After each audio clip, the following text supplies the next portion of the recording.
Hey everyone, welcome to another deep dive with us. Huh? Today we're going to be talking about something Yeah.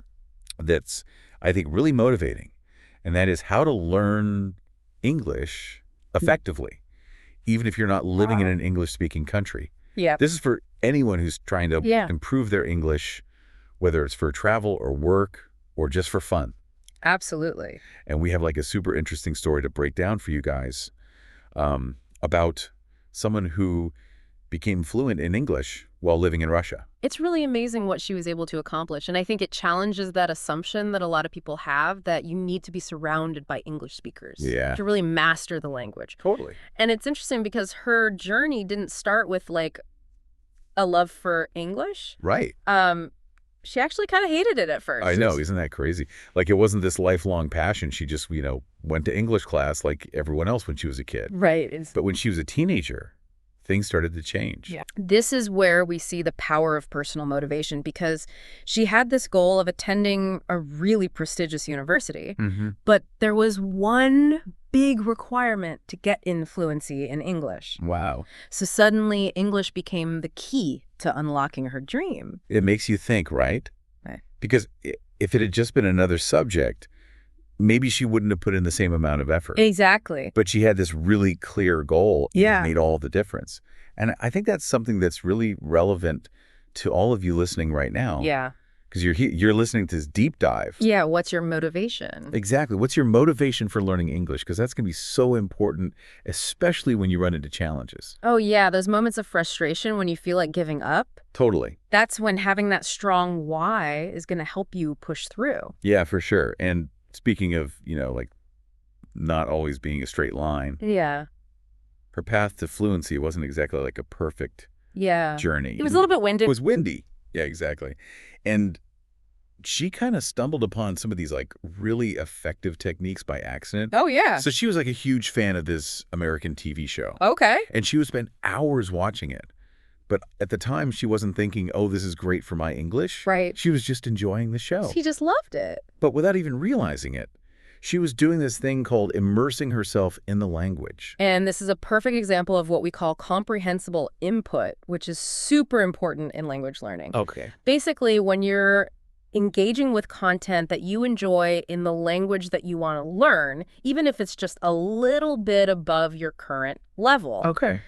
your brain is absorbing all this vocabulary grammar, even like the little nuances of pronunciation. I can see that. Yeah. It's like learning by osmosis. It makes so much more sense than just memorizing verb conjugations from a textbook. Right. Imagine like leveling up your English skills just by watching your favorite shows. Absolutely. That's kind of like sneaking in a workout while doing something you love. I love that. Right. Of course, structured learning is still important. For sure.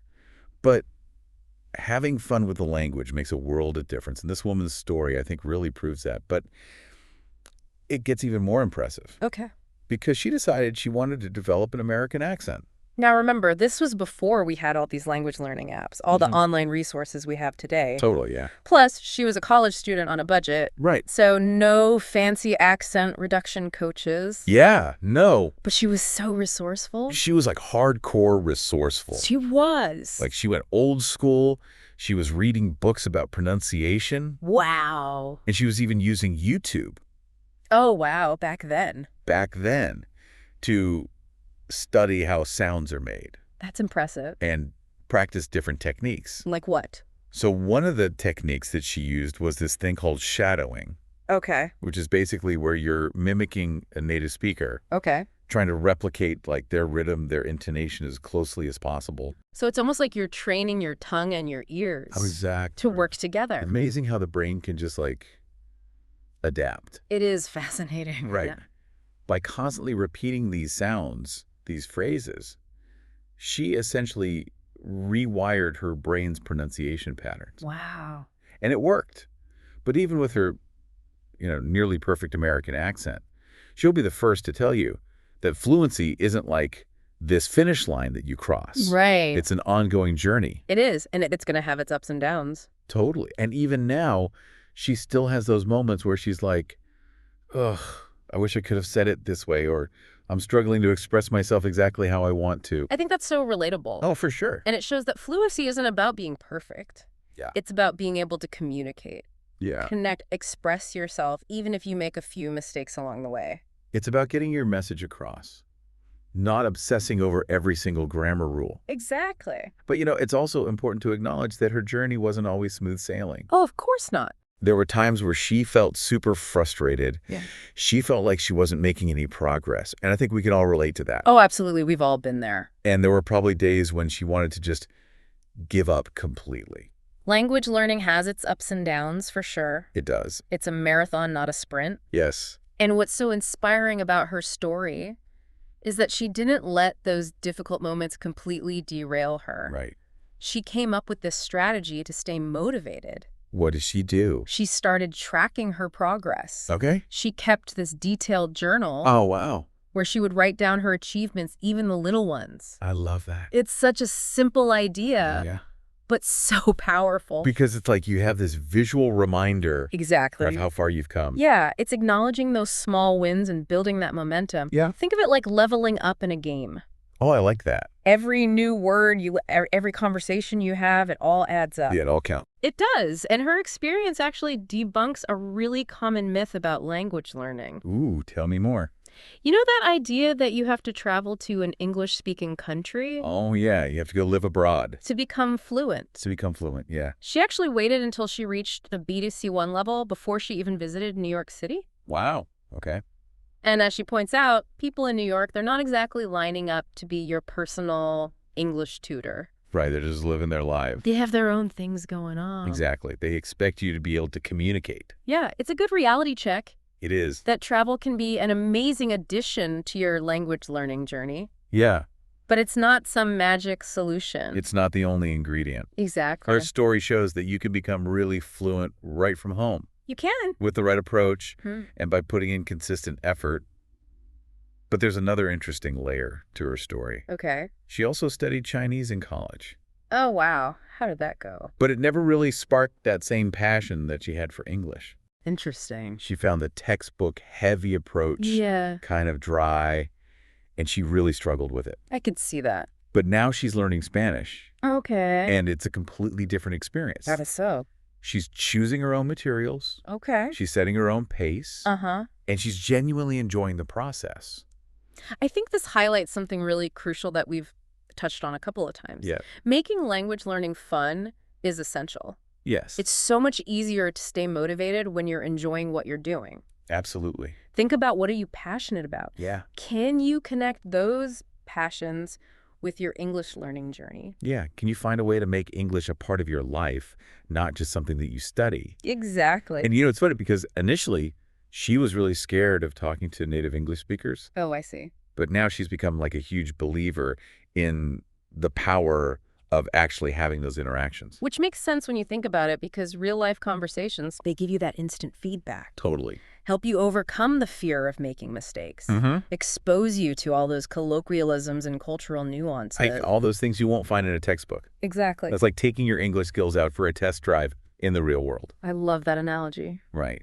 And that's actually something that she started doing. She started having weekly conversations with a Spanish tutor. Oh, wow. And she credits those conversations with really like boosting her confidence and fluency. It's a testament to the power of stepping outside your comfort zone. It is. And it brings us to, I think, a really important takeaway. You don't have to wait until you feel perfectly ready to start speaking. Exactly. Embrace those opportunities to practice, even if it feels a little awkward at first. Yeah. Every conversation is a chance to learn and grow. Absolutely. And that's actually where we're going to pick things up in the next part of our deep dive. Okay, sounds good. We'll be back in a moment to explore some even more actionable tips and strategies for making the most of your language learning journey. Awesome. Looking forward to it. So welcome back to our deep dive into mastering English from anywhere in the world. And before we move on, I want to touch on something that we discussed earlier about making language learning enjoyable. You know, her experience with Chinese versus Spanish really highlights that. Yep, like anything else in life. Yeah. If you're not enjoying it, you're less likely to stick with it. Absolutely. She found a way to connect her love for that TV show with her desire to improve her English. Yeah. It's like she hacked the system. She did. She found a way to make it work for her. And it speaks to the power of finding ways to integrate the language into your daily life in a way that feels natural and engaging. Exactly. You know, it's not about forcing yourself to study for hours on end. It's about finding those pockets of joy where learning can happen organically. Totally. And I think we've all had those experiences, right? Like, I remember when I was learning Spanish, I would watch telenovelas with subtitles. Oh, nice. And at first, I was really just trying to follow the drama. Mm-hmm. But after a while, I started recognizing words and phrases. Yeah. And even understanding some of the jokes. That's awesome. And it's amazing how much you can absorb without even realizing it. It is. That's the magic of comprehensible input at work. Your brain is constantly making those connections, even when you're not consciously focusing on grammar rules or vocabulary lists. Yeah, it's like learning through osmosis. Exactly. So if you're feeling stuck or you're bored with your current study routine, maybe it's time to shake things up a little. I agree. You know, put down the textbook for a bit and explore some other avenues. Like what kind of things? Pick up a good book or watch a movie. Listen to a podcast in English. Yeah, and don't forget about music. Oh, yeah, music is a great one. It's a fantastic way to learn new vocabulary, get a feel for the rhythm and flow of the language, Yeah, and just have fun while you're at it. it's true. And music has that amazing ability to get stuck in your head, Oh, it does. which is actually a huge advantage when you're learning a language. It is. I still remember memorizing entire English songs as a teenager, and it helped me expand my vocabulary without even trying. That's great. Now, speaking of her dedication to developing an American accent, remember she didn't have all of the resources that are available to us today. Right. It was a different time. It was, but her resourcefulness, I think, is really inspiring. Yeah, she had to get creative. She did. She took a very DIY approach. Yeah. You know, she spent hours poring over pronunciation guides, Yeah. using online videos to really study those nuances of spoken English. It's amazing. Her commitment to that goal is really something. Yeah, and it paid off. It did. She mastered techniques like shadowing, which we talked about earlier. Yeah, that's a good one. It's amazing how effective that can be for training your mouth and ears to work together. It's almost like you're becoming a vocal chameleon. I love that. Right. Blending in with the sounds of the language. Exactly. And it's not just about mimicking sounds. It's about embodying the rhythm, the intonation, the musicality of the language. And her accent is proof that that approach can really work. But, you know, it wasn't always easy for her, was it? She had those moments of doubt times where she wanted to give up. And I think that's something that's important for us to acknowledge, that language learning can be challenging. It can be. It can be really tough. And those feelings are completely normal. Totally. There will be days where you feel frustrated, where you feel like you're not making progress. Yeah, for sure. But that's all part of the journey. It is. What matters is how you respond to those challenges. Right. You have choice. You do. She could have easily given up when things got tough, but she didn't. She didn't. She persevered. She did. She kept going. And one of the secrets to her success was her commitment to tracking her progress. I love that idea. It's such a simple but effective strategy. It is. It's so easy to get caught up in the day-to-day grind of learning that we forget to celebrate those wins. Yeah. No matter how small they may seem. Those small victories matter. They do. They can be incredibly motivating. Yeah. It's like giving yourself a little pat on the back for all that hard work you're putting in. Right. And whether it's keeping a journal, using an app, or simply making a mental note of your achievements, acknowledging your progress can make a huge difference. For sure. And her story, I think, completely debunks that myth that you need to travel to an English-speaking country to become fluent. Right. She did it all from home. She did. It's really empowering to know that It is. it means that anyone, anywhere can achieve fluency with the right mindset and a strategic approach to learning.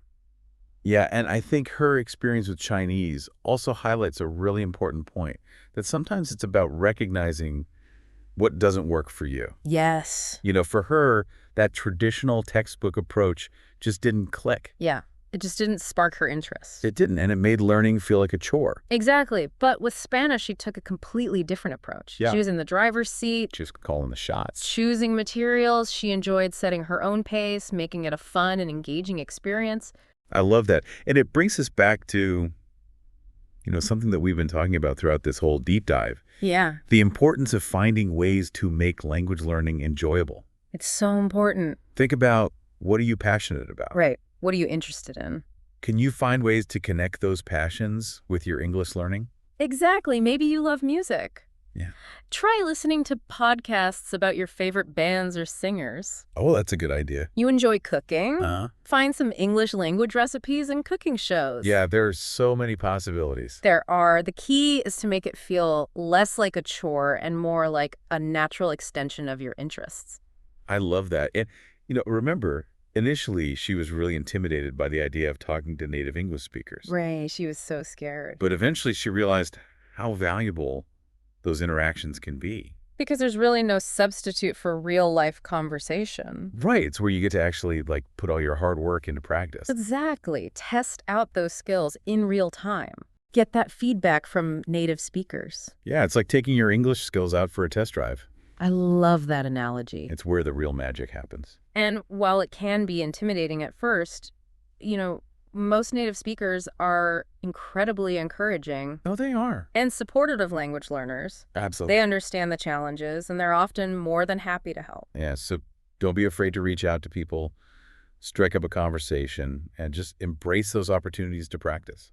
And even if you stumble over your words or make mistakes, Which we all do. we all do. Every interaction is a chance to learn and grow. Absolutely. And as you become more comfortable speaking, you'll find that your confidence and your fluency will just soar. They will, and she's a perfect example of that. Yeah, Her weekly conversations with a Spanish tutor helped her reach a whole new level. that's amazing. It's a powerful reminder that we're all capable of achieving our language learning goals, no matter where we start from. And her story brings up, I think, a really important point. You don't have to wait until you feel ready to start speaking. Right. Just go for it. Just go for it.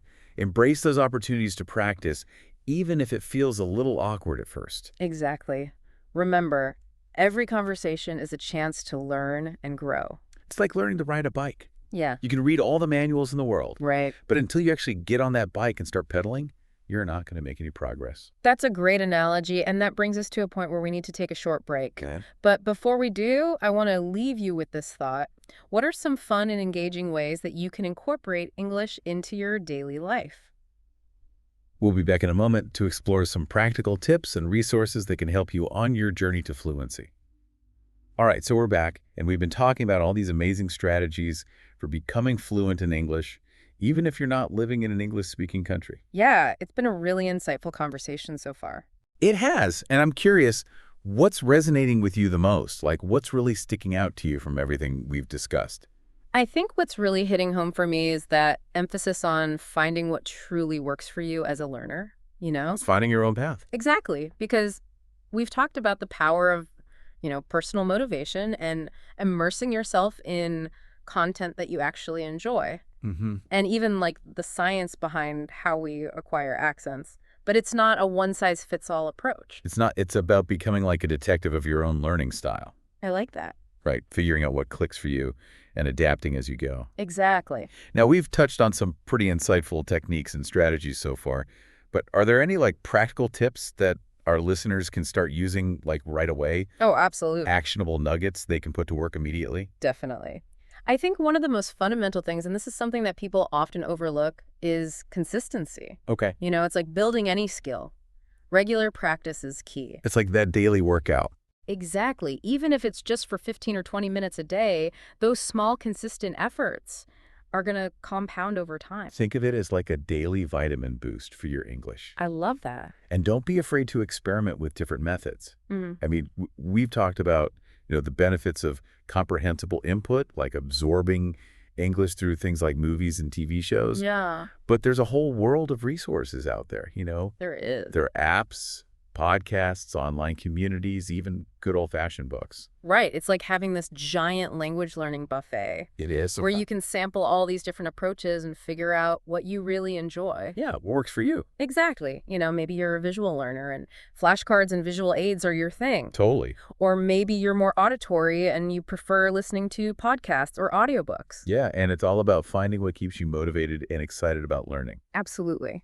Speaking of staying motivated, I think it's also important to set realistic goals because it's really easy to get overwhelmed by how vast the English language is. It is. It can feel really daunting. Right.